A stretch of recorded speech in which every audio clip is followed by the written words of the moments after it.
I want to reach every student at Colorado State University and to reach people no one else is reaching. I know that we need to do things no one else is doing. How do we think of those things? I started thinking about renewing my mind and being transformed in the ways that I see my campus.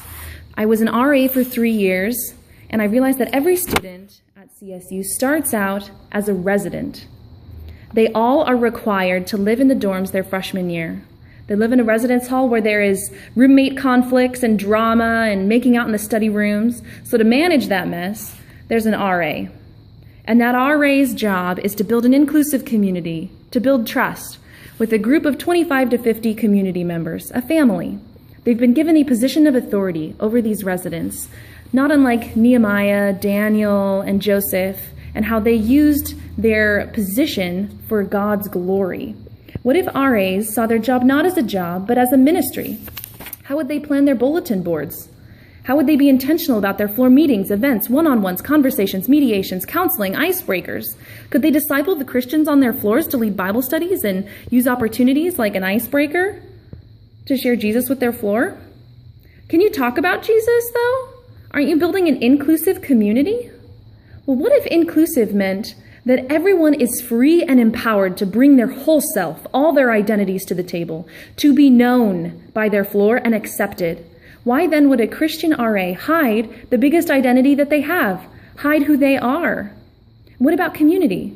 InterVarsity looks at Acts 2 as a good example of a community, which says that all believers were together and had everything in common, selling their possessions and goods. They were together, like living in the dorms where you see everyone every day, and they had everything in common, like the bathrooms and the trash cans and my toothbrush and when my roommate steals my socks. And they met together every day. They broke bread and ate together, like in the dining halls downstairs 3 times a day. If the residence halls are such a great picture of this Acts 2 community, and if it can be inclusive, and we add Jesus, does that make it the church? But there are non-Christians living on those floors.